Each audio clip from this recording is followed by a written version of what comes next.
Hello everyone, स्वागत है आप सभी का। और जैसा कि हम लोग पढ़ रहे थे डी फार्मेसी सेकेंड ईयर का फार्माकोलॉजी सब्जेक्ट, और इसके अंदर हम लोगों ने शुरू किया था चैप्टर नंबर 2। और चैप्टर नंबर 2 के अंदर जो है हम लोगों ने लगभग 5 लेक्चर कंप्लीट कर लिया है और ये है छठा लेक्चर। तो इस वीडियो में हम लोग बात करने वाले हैं न्यूरोमस्कुलर ब्लॉकिंग एजेंट्स के बारे में। तो यहाँ पे आप डेफिनेशन देख सकते हैं कि neuromuscular blocking agents are medications that paralyse skeletal muscles including respiratory muscles.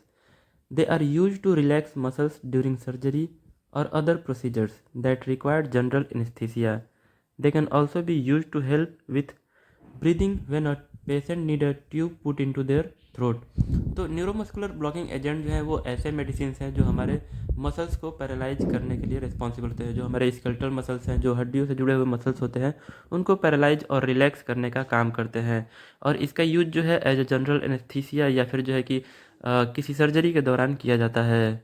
Neuromuscular blocking agent का सीधा मतलब है कि जो मसल्स हैं और न्यूरॉन्स हैं उनके बीच जो है एक बैरियर लगा देना, जिससे कि जो भी न्यूरॉन्स के थ्रू जो इम्पल्स ट्रांसमिशन हो रहा है मसल्स के अंदर, वो ट्रांसमिशन ना हो, जिससे स्केलेटल मसल्स जो है वो रिलैक्स रहें, वो किसी भी तरह के फंक्शंस को ना करें।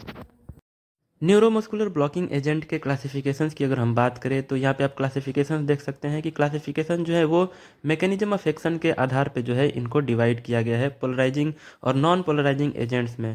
तो यहाँ पे आप देख सकते हैं नॉन डीपोलराइजिंग एजेंट जो है वो क्या करते हैं, कॉम्पिटिटिव की तरह से काम करते हैं और ब्लॉकर्स की तरह से जो है एंटागोनिस्ट की तरह से काम करते हैं। तो यहाँ पे आप देख सकते हैं लॉन्ग एक्टिंग ड्रग्स हैं, जैसे कि डी ट्यूबेक्वेनिन है और डोक्साकुरियम है। इसके अलावा इंटरमीडिएट एक्टिंग के लिए जो है वेकुरोनियम है, एट्रेकुरियम है, ये सारे ड्रग जो है एज ए इंटरमीडिएट एक्टिंग काम करते हैं। इसके अलावा शॉर्ट एक्टिंग आप ड्रग देख सकते हैं, इसमें है मीवाकुरियम है। तो इस तरह के जो भी ड्रग्स हैं इनको नॉन पोलराइजिंग एजेंट्स में जो है डिवाइड किया गया है। इसके अलावा डी पोलराइजिंग ब्लॉकर्स है, सक्सिनिल कोलिन है और डेकामेथोनियम है। तो इस तरह से जो ड्रग हैं वो डिवाइडेड है क्लासिफिकेशंस के अंदर। स्टूडेंट्स, जैसा कि हम जानते हैं कि कोई भी इम्पल्स का ट्रांसमिशन जो है वो कब होता है, प्री साइनेप्टिक से पोस्ट साइनेप्टिक को। जब कोई भी प्री साइनेप्टिक के एरिया में जो है पोलराइजेशन का कंडीशन डेवलप होता है, तो जब प्री साइनेप्टिक के ऊपर जो है पोलराइजेशन होता है तो हाइपर पोलराइजेशन के कारण जो है कोई भी न्यूरोट्रांसमीटर प्री साइनेप्टिक से रिलीज होता है, और तब जा करके वो पोस्ट साइनेप्टिक के रिसेप्टर साइड पे जा करके वो न्यूरोट्रांसमीटर बाइंड करता है और इस तरह से जो है इम्पल्स का ट्रांसमिशन होता है। न्यूरोमस्कुलर ब्लॉकिंग एजेंट जो है वो इसी डीपोलराइजेशन और हाइपरपोलराइजेशन के कंडीशन को होने नहीं देते हैं, जिसके वजह से न्यूरोट्रांसमीटर प्री साइनेप्टिक से रिलीज नहीं होते हैं। और जब न्यूरोट्रांसमीटर प्री साइनेप्टिक से रिलीज नहीं होते हैं, पोस्ट साइनेप्टिक के रिसेप्टर साइड पे बाइंड नहीं होते हैं, तब जो है किसी भी इम्पल्स का ट्रांसमिशन एक न्यूरॉन सेल से दूसरे न्यूरॉन सेल को नहीं होता है। और इस तरह से जो है जो भी न्यूरोमस्कुलर जो है इम्पल्स का ट्रांसमिशन है उसको ब्लॉक कर दिया जाता है। मैकेनिज्म ऑफ एक्शन आप यहाँ पे देख सकते हैं कि जो डीपोलराइजिंग न्यूरोमस्कुलर ब्लॉकिंग एजेंट्स हैं ये एक एगोनिस्ट की तरह से काम करते हैं और हमारे निकोटिनिक रिसेप्टर के ऊपर जाकर के बाइंड होते हैं।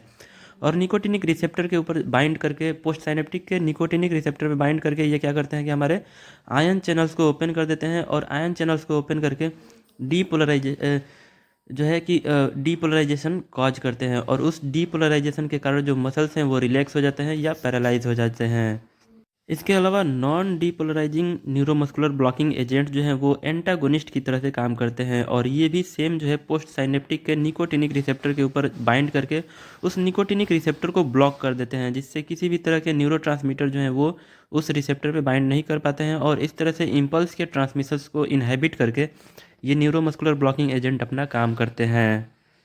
तो इस तरह से डीपोलराइजिंग और नॉन डीपोलराइजिंग एजेंट जो हैं वो कहीं ना कहीं हमारे पोस्ट साइनेप्टिक के जो निकोटिनिक रिसेप्टर्स हैं उसको जो है इनहेबिट करके, और वहाँ से जो है किसी भी तरह के जो न्यूरोट्रांसमीटर्स हैं उसको बाइंडिंग को इनहेबिट करके जो है किसी भी इम्पल्स को ट्रांसमिट होने से रोक देते हैं, जिससे जो है नर्वस सिस्टम के थ्रू जो है मसल्स को किसी भी तरह का इम्पल्स ट्रांसमिट नहीं होता है, जिसकी वजह से एक्शन नहीं होता है मसल्स के अंदर, और मसल जो है वो रिलैक्स या फिर पैरालाइज बना रहता है।